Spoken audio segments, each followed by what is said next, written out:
তো নমস্কার বন্ধুরা, কেমন আছো সবাই? আশা করছি ভালো আছো। তো আজকে যে টপিকটা নিয়ে আমি আলোচনা করব সেটা হচ্ছে পার্মানেন্ট ডিপ্রেশন থেকে কি করে সলিউশন পাওয়া যায়।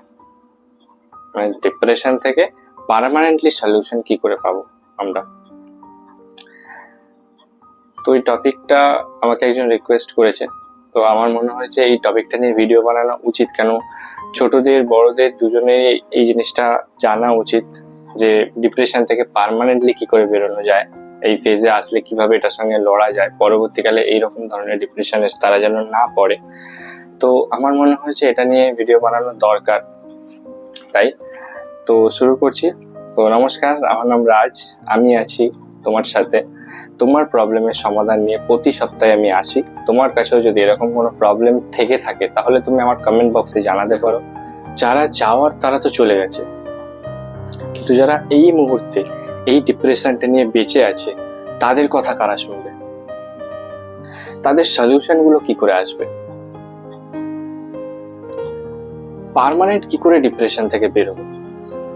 দেখো, পার্মানেন্ট ডিপ্রেশন থেকে বেরোতে গেলে তার জন্য কোনো মেডিসিন লাগে না। যা যতটুকু আছে তোমার ভেতরে আছে। পার্মানেন্ট ডিপ্রেশন থেকে বেরোনোর কোনো মেডিসিন হয় না। তাহলে আমরা পার্মানেন্ট ডিপ্রেশন থেকে কি করে বেরোবো? দেখো, টেম্পোরারি নয়। টেম্পোরারি ডিপ্রেশন থেকে বেরোনো তুমি ইউটিউব প্ল্যাটফর্ম, ফেসবুকে নানান রকম তুমি ভিডিও পেয়ে যাবে, কিন্তু পার্মানেন্ট ডিপ্রেশন থেকে বেরোনোর উপায়টা কি? আর আজকের ভিডিও সেই কথাগুলোই বলবো। পুরো ভিডিওটা লাস্ট অব্দি দেখো। লাস্ট অব্দি না দেখলে কিছু ইম্পর্টেন্ট জিনিস মিস করতে পারবে। What is the permanent solution of depression? যারা শহরাঞ্চলে থাকে বা যারা এই জিনিসটা নিয়ে জানে, শহরাঞ্চলের যারা বড়রা রয়েছে, দেখো তারা ডিপ্রেস হলে তো তারা বলতে পারবে যে আমি ডিপ্রেস আছি, আমাকে ডাক্তারের কাছে নিয়ে চলো। এটার জন্য মেডিসিন হয়, এটা একটা ডিপ্রেশন, এটার জন্য ডাক্তার লাগে, কিন্তু তারা জানে, তাই তারা বলে দেয় আশেপাশের মানুষটাকে যে আমি ডিপ্রেস আছি, আমাকে ডাক্তারের কাছে নিয়ে চলো। কিন্তু যে ছোট ছোট ছেলেমেয়েরা আছে, 18-19 বছর 20 বছরের এসব ছেলেমেয়েরা আছে, তারা ডিপ্রেশন হলে কাকে বলবে বা তাদের কথা কারা শুনবে?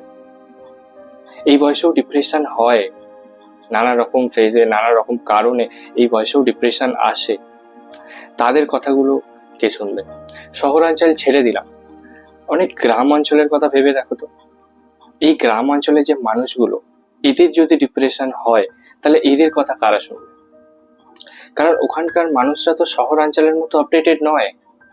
ওরা এটা জানে না যে ডিপ্রেশন একটা রোগ, এটার জন্য ডাক্তার আছে, এটার জন্য ওষুধ খেতে হয়। তাদের কথা কারা শুনবে? বা আমাদের অনেক সময় এরকম হয়, এরকম ডিপ্রেশন ফেজে আমাদের সময় এরকম অনেক সময় আসে আমাদের কাছে যে আমাদের কথা শোনার জন্য আশেপাশে কোনো মানুষ থাকে না। তাদের কথা কারা শুনবে? দেখো, বড় যারা সেলিব্রিটি মানুষ আছে, তারা যদি ডিপ্রেশনে পড়ে, তাদেরকে নিয়ে নিউজ হয়ে যাবে, তাদের কথা সবাই জানতে পারবে। কিন্তু তোমার ডিপ্রেশনটা তুমি কাকে বলবে? তোমাকেও তো একটা বলার লোক চাই যে তুমি ডিপ্রেস আছো, তোমারও ডাক্তারখানায় যাওয়া দরকার আছে। এটাও একটা রোগ, মানসিক রোগ। গ্রাম অঞ্চলের কথা ভেবে দেখো, 18-19 বছরের ছেলে মেয়েদের কথা ভেবে দেখো। তারা বিষয়টা ঠিক এরকম যে আমরা সাধারণত দুটো ওয়ার্ল্ডকে নিয়ে চলাচল করি, একটা ইনার ওয়ার্ল্ড, একটা আউটার ওয়ার্ল্ড। আউটার ওয়ার্ল্ডের কাজ হচ্ছে কোনো একটা ঘটনা বা কোনো একটা ইভেন্টকে পারফর্ম করা, আর আমাদের ইনার ওয়ার্ল্ডের কাজ হচ্ছে সেই পার্টিকুলার ইভেন্ট বা সেই পার্টিকুলার ঘটনাটাতে তুমি খুশি হবে না দুঃখ পাবে এটা ঠিক করা। তার মানে আউটার ওয়ার্ল্ডটা তোমার ইনার ওয়ার্ল্ড ছাড়া ইম্পসিবল, কোনো কাজেরই না।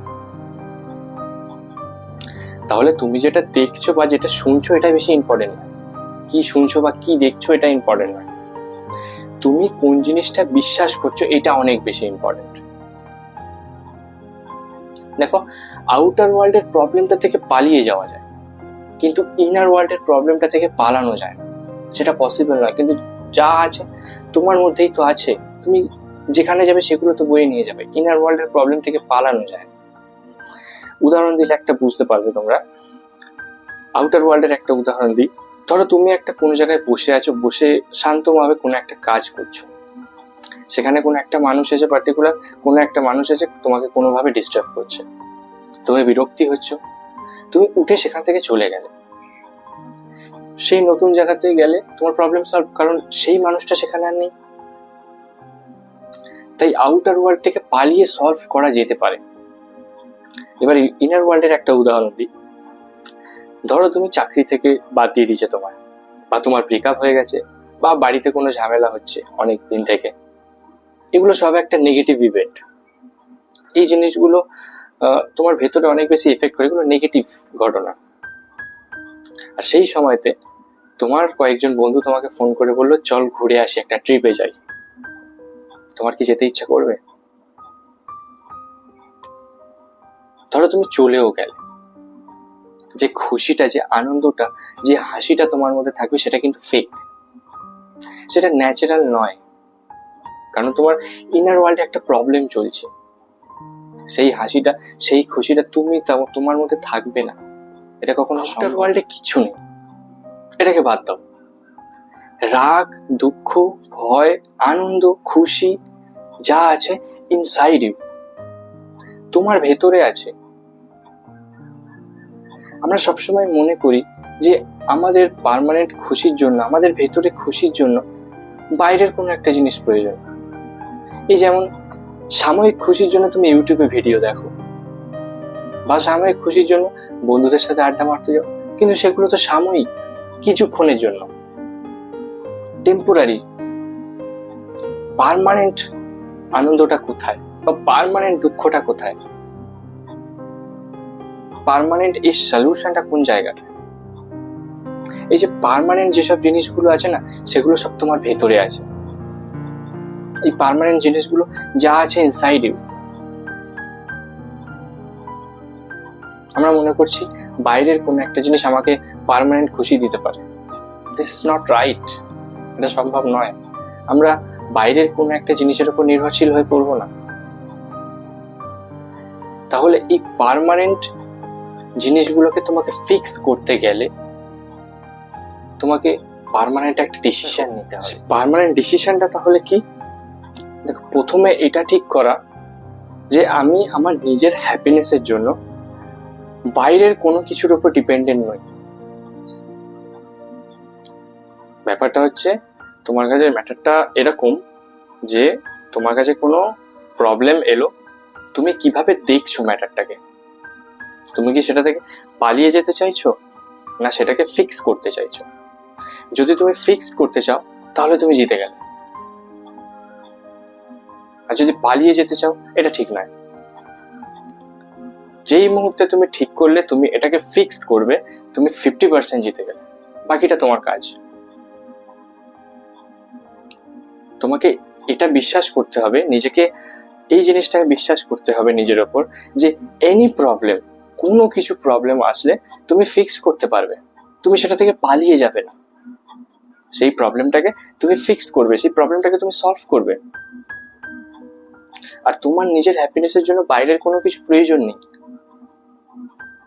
এটা তোমাকে নিজেকে বুঝতে হবে।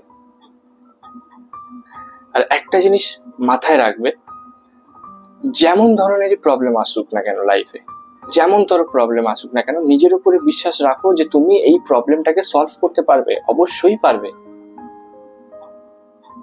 যে কোনো প্রবলেম আসুক। তাহলে এতক্ষণ যেগুলো বললাম, মন দিয়ে শুনলে তুমি বুঝতে পারবে পুরো বিষয়টা। তো আজকে এখানেই শেষ করছি, কিন্তু তার আগে তোমরা এটা প্রমিস করে যাও যে কমেন্টে লেখো যে তোমাদের লাইফে কোনো প্রবলেম আসলে তোমরা সেটাকে ফিক্সড করবে, পালিয়ে যাবে না সেটার থেকে। বোঝা গেল? তো ভিডিওটা ভালো লাগলে লাইক করে দেবে, আর তোমাদের আশেপাশেও যদি কেউ এরকম সলিউশন চায়, যারা ডিপ্রেশনে আছে, তোমার চ্যানেল জানা, তাদের কাছে শেয়ার করতে পারো। চ্যানেলে নতুন থাকলে তুমি সাবস্ক্রাইব করে নিও। দেখা হচ্ছে পরের একটা এপিসোড।